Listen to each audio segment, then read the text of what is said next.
बालक मुनि सोमचंद्र जब आचार्य अशोक श्री जी के चरणों के अंदर अपना मस्तक टिकाता है, अंगूठे पर मस्तक लगता है, तब उसको यह अनुभव होना प्रारंभ हो जाता है, आचार्य प्रवर के अंगूठे से कोई शक्ति है वह मेरे मस्तक में प्रवेश करती ही जा रही है। उनके मन के अंदर भी आचार्य अशोक श्री जी के प्रति बहुत ही ज़्यादा श्रद्धा और विश्वास के भाव है, यह जागृत होने प्रारंभ हो जाते हैं।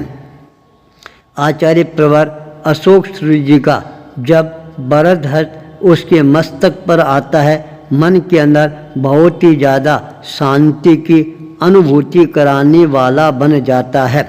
शिष्य जब अपने मस्तक को ऊपर उठाता है, आचार्य प्रवर के चेहरे पर एक नई क्रांति का संचार होता हुआ उसको नज़र आना प्रारंभ हो जाता है। यूँ लगता है आचार्य अशोक श्री जी का जो चेहरा है वह दर्पण की तरह चमकदार नज़र आना प्रारंभ हो जाता है। उस दर्पण के अंदर बालक मुनि सोमचंद्र है, वह अपना चेहरा स्पष्टता के साथ देखना प्रारंभ कर देता है।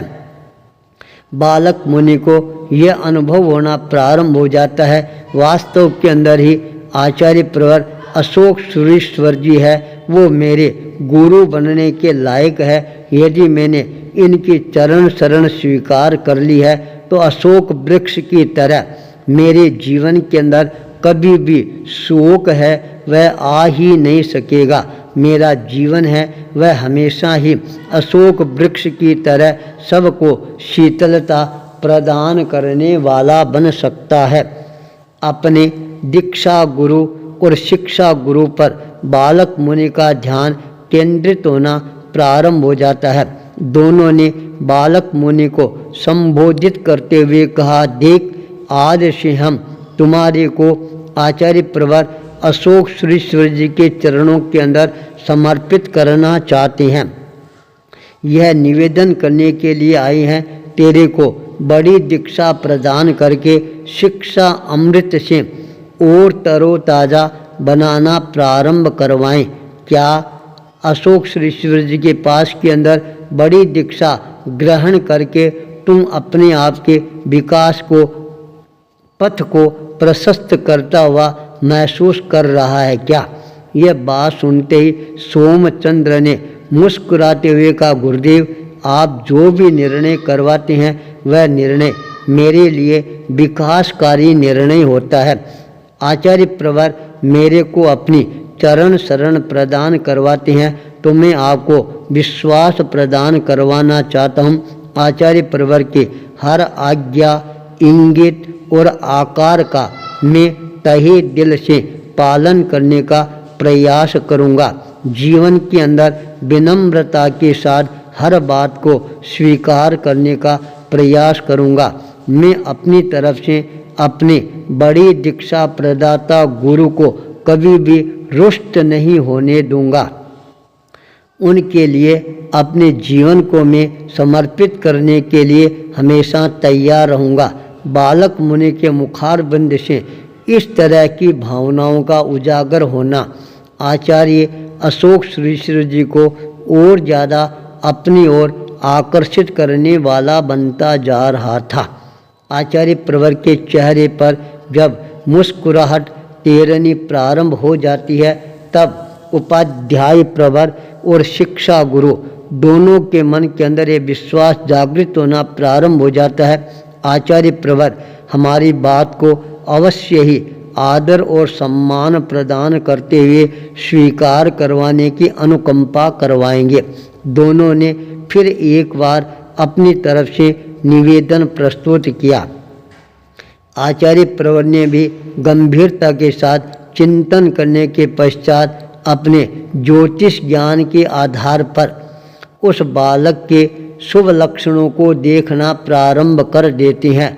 मन में यह विश्वास हो जाता है ये बालक अवश्य ही आगे जाकर जैन धर्म की ध्वजा को पूरे विश्व के अंदर फहराने वाला बनेगा।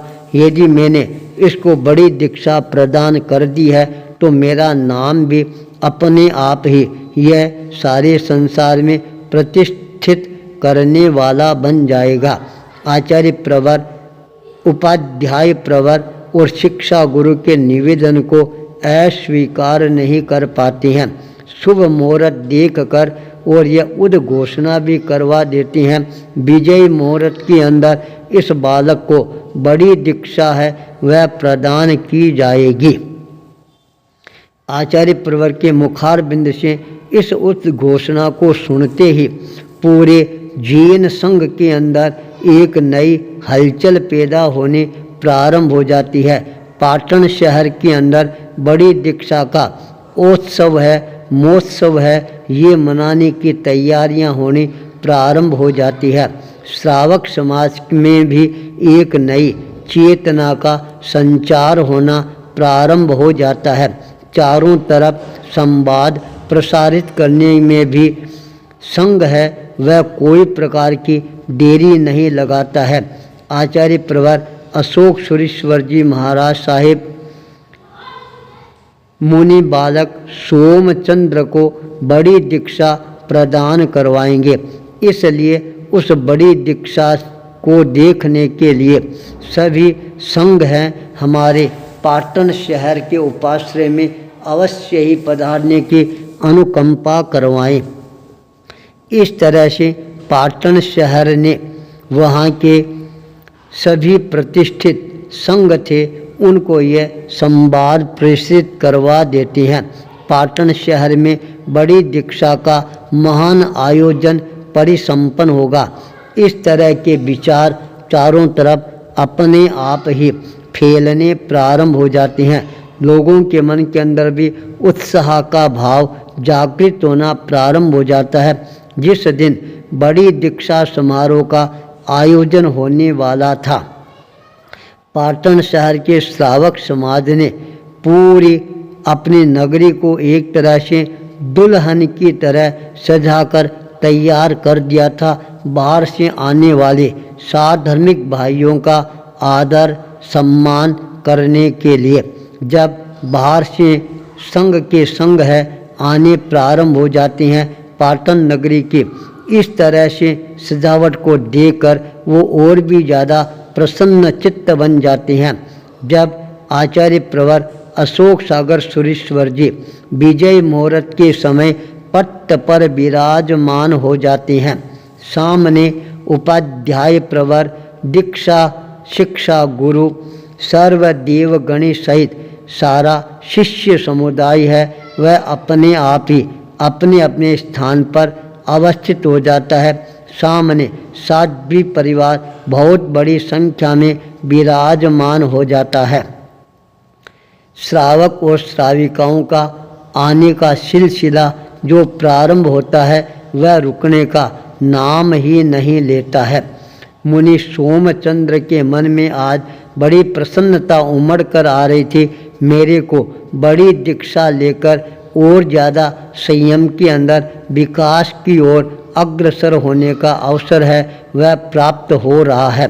वह अपनी तैयारी के साथ आचार्य प्रवर अशोक सुरेश्वर जी के सामने उपस्थित होता है। आचार्य प्रवर भी तत्काल बालक मुनि को बड़ी दीक्षा प्रदान करने के लिए तैयार होती हैं, उनको खड़ा करते हैं। आगम के महान ग्रंथ के साथ बड़ी दीक्षा का आयोजन होना प्रारंभ हो जाता है। आर्षवाणी के साथ जब उच्च स्वर के अंदर आचार्य प्रवर बड़ी दीक्षा का मंत्रोच्चारण करना प्रारंभ करते हैं, चारों तरफ वातावरण है वह अपने आप ही खुशहाल नजर आना प्रारंभ हो जाता है।